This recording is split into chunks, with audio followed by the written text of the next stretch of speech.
Hello, this is your Daily Facts of today. He took her from me. She was beautiful. Her beauty was not just skin deep. She had a beautiful heart, mind, and soul. She was a little sister, a big sister, a niece, aunt, cousin, granddaughter, and my daughter. The judge sentenced Smith Riley to life in prison without parole for Brooks, and more time after that for Martin, and still more time for using a gun. Smith Riley collapsed to the floor. The House Department corrections, mandatory and consecutive underlying offenses, all those counts are consecutive each other.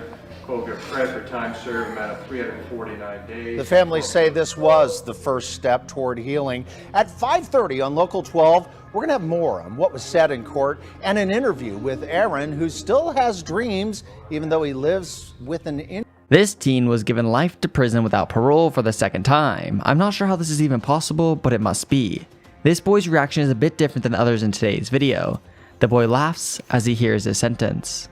No indication that this type of violent behavior will stop. Criminal history and odds of rehabilitation must be considered before life without parole is imposed. The court has significant doubts about the defendant's potential for rehabilitation. His mom said little when it was over. It's what the judge ordered, so that's what it is. It is what it is. But Lindsay actually grinned when the judge read his ruling, the lack of remorse not lost on David Crawford's daughter, Amanda. Justice was served, and I'm glad it's over, and it just kind of proves to me that he's an animal as he sat there smiling. Shows that there is something said significant and intentional, and immediately starting another fire in the living room. I agree with the family. I hope you prison as well. Individual would be found over for general session.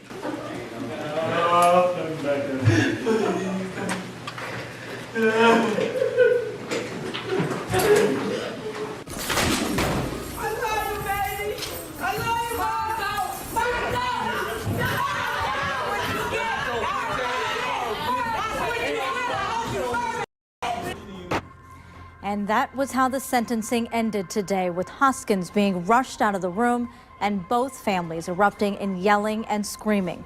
We were the first to tell you last month when Hoskins pleaded guilty right in the middle of his trial. You may remember Mays, a mother of 5, went missing last March. Today in court, before that outburst, Mays' mother and aunt had their chance to confront her.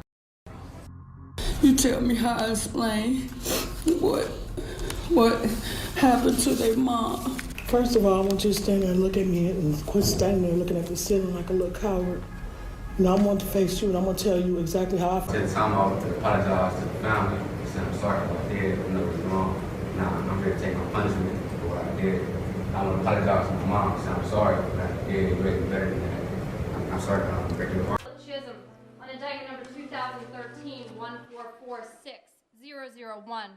The jury, having returned a verdict of guilty of murder in the first degree on deliberate premeditation and extreme atrocity and cruelty, you will hearken to the sentence the court has awarded against you. The court, having duly considered your offenses, it is hereby ordered that you be committed to the Department of Youth Services until the age of 21, and furthermore committed to the Massachusetts Correctional Institution at Cedar Junction for the period of not less than 25 years and not more than life, and that you stand committed in execution of this sentence. I fight for my life just like I did on June 4th, 2008, because I realized how selfish it would be for me to escape accountability for this mess that I've created. I have 2 brothers, 2 sisters, several nieces and nephews, a mom, a dad, 8 aunts, 9 uncles, over 20 cousins that I've grown up with, as well as countless friends, all of whom would suffer greatly if I took my own life or if I allocuted and begged for the death penalty and then got it. The most important thing I want to say is that I am very sorry for the enormous pain that I've caused the people that love Travis. I'm horrified because of what I did, and I wish there was some way I could take it back. Court finds the defendant has no prior criminal history. The defendant has family and community support.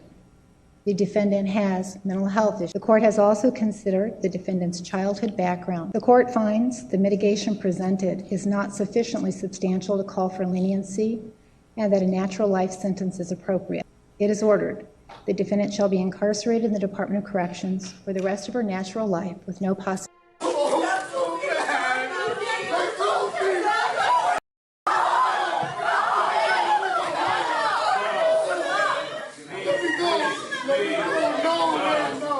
17-year-old Fernando Salgado begs to get to go home. Punishment at 8 years. Count 2, not guilty of the crime of. Count 3, burglary in the first degree. Defendant is not guilty of the crime of burglary in the first degree, nor lesser included. Count 4,